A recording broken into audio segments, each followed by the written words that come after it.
I think they're absolutely one of the 5 best teams in the country. Yep. Well, hello, friends. I think I'm a little close to the mic. This is the TexAgs Rewind here from the Fishbowl. Thanks for talking, Nick. Appreciate that. Matthew Dawson came in to help out when Jackson had to go do family stuff or whatever. So he didn't get to talk on the show at all when he took over. So I want you to tell the people what we had on the show today. Well, I mean, you got the Go Hour with OB and talking college. Sorry, I did brush my teeth this morning, David. All right. JB Moss came on the show today. He was in studio. It was fantastic. Love that guy. He was in the back room, laughing it up. Baseball bunch is on. How about Billy Liucci to close out the last hour? Very good stuff. All right, check it out. Anything you want to say, Nick? Okay, Callie, and Justin. Rattling Blog. What is it? Rattling Blog? Rattlesnake Bob. Rattlesnake Bob? All right, whatever she said. It's the rewind. So Kirby Smart, Yeah, national championship head coach, 2-time. right? Could have been 3. Should have been 3, maybe. Didn't get invited to the playoffs. Number 1, according to ESPN. No argument there. None. Number 2. Number 2. In college, I'll ask you. I mean, I know you haven't made a list, but just in your mind, who do you think should be the number 2 coach? Oh, gosh. Dabo? He's not number 2. He's in the top 5. It's Kalen DeBoer. I don't think I put him at number 2. Yeah, I don't think I'd go there yet. But I understand a top 5 billing, what he did at Washington, getting the job at Bama. And he's done well at his previous stops, but okay. Number 3, Kyle Whittingham at Utah. That guy can coach. He can coach, and I think he's a top 10 coach. I'm not sure I'm going to go number 3, but his teams, he rarely has a bad year. Yep. Number 4, a guy that I actually like, but people don't like him, Dabo Swinney. Okay, I mean, he's got a couple of national championships. He's been in national championship games and didn't win. And a bad year for them is 10 wins. Yep. Right? I mean, they had a bad year last year, but didn't they finish like 10-3? Yeah. I think they've had back-to-back, like, subpar 10-win seasons. Just 10-win seasons. And what would we do for back-to-back 10-win seasons? Oh, my gosh. Build a statue, bro. Now, I know it's an easier road to hoe, but in the ACC, but still. Number 5, Mike Norvell. Okay. I wonder if last year, if that LSU kicker could make an extra point or a field goal, if people be saying that. I would put Brian Kelly above Mike Norvell right now. I would too. He has more sustained success, right? Yes, absolutely. Number 6, Dan Lanning. Really? According to them, it's only been 2 years, but he's coming off a great coaching tree, and he's lost. Well, the coaching tree shouldn't even factor into it. The bugaboo was Washington twice. No, it's extremely easy. And look, it's a great point Bronny had. Physically, these guys are 18 to 22 years old, right? And you're asking them to play 27 innings, So physically, it's really not all that taxing to do. Mentally is what people don't really understand. It's emotionally draining. You've got large crowds. You've got, the incredible atmosphere, and you're fighting and scratching and clawing to win a ball game. So being able to be mentally mature enough to respond on a Tuesday night after a big series, that's the toughest thing. It's not so much a physical thing, in my opinion. It's more just mental maturity. And in my opinion, you got to have the pitching staff to be able to do it. I think it begins and ends with starting pitching. We hear Coach Slosh say that all the time. But you got to have pitching depth to win on Tuesday night. In 2016, we finished the year as number 4 national seed, and what separated us was, I believe, may have Richard check this, but I don't think we lost a game on Tuesday night. And what was so impressive about that is it's just so hard to do. Like I said, it's just having the mental fortitude to be able to do that, to check in every single Tuesday night is hard to do and something we're very proud of. And this team has gone on the road twice on Tuesdays against probably their toughest Tuesday night opponents of the year. I would argue UTSA is in that conversation. Lamar is also in that conversation. Yep. They're having a fantastic year. They go on the road to Austin. They beat the brakes off Texas. They go on the road to San Marcos. They beat the brakes off Texas State.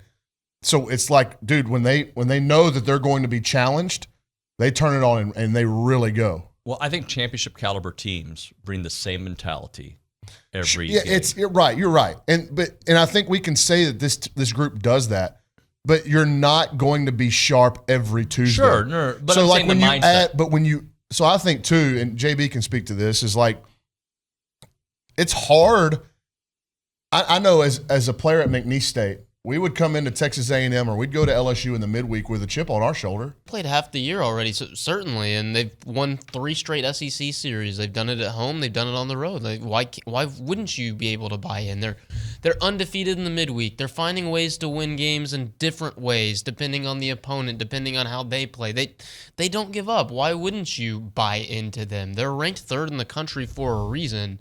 Right, like it's not like I don't know what you're waiting for if you're still on the fence about them. Days like today are cool. Like if you're an A&M sports fan, days like today, days like August 31st coming up at Kyle Field, those are cool days. Yeah. Why would you ruin days of your life, cool moments in your life? There's a lot to look forward to this weekend. There is. Why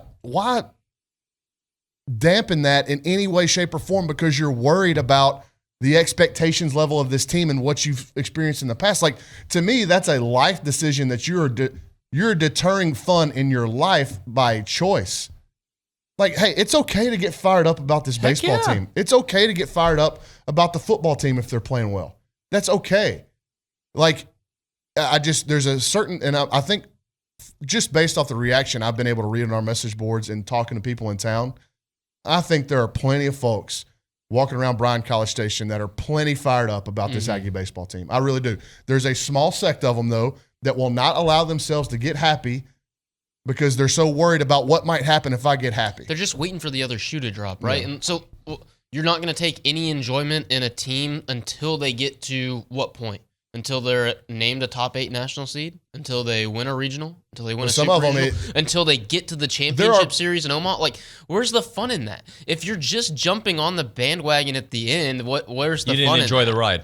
Yeah. And even if A&M only won 1 game this weekend, nothing about playing Vanderbilt would make me change my mind on where this team can ultimately end up. This is their second big series against a top 6, because Florida was top 5, against a top 6 team in the country.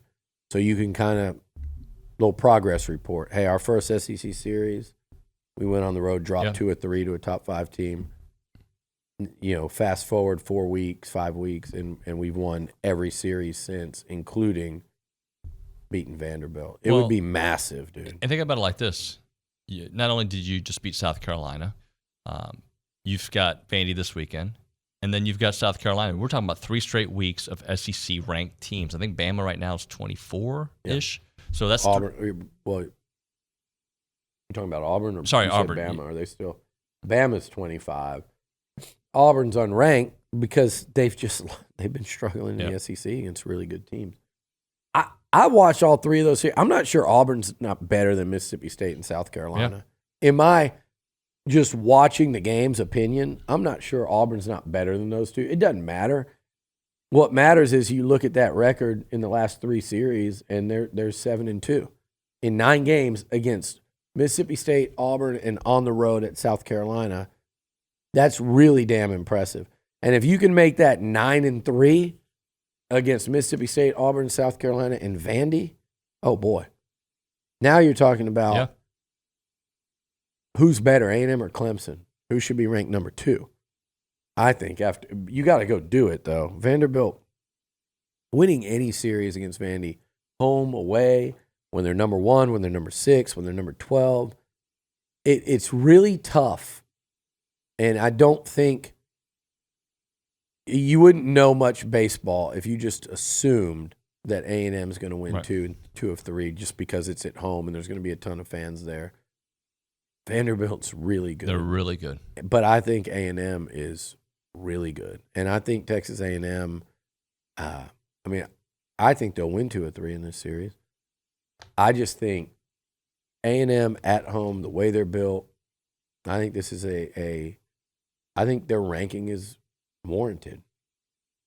I think they're absolutely one of the 5 best teams in the country. Yep. Question is Vandy number 6? Because if they are, that's a hell of a showdown. Justin, can you tell the people what to do? You got to yell it, though. Like, comment, subscribe, share. Right? Oh, we weren't rolling. Do it again. We weren't rolling, sorry. Just kidding. We'll see you next time.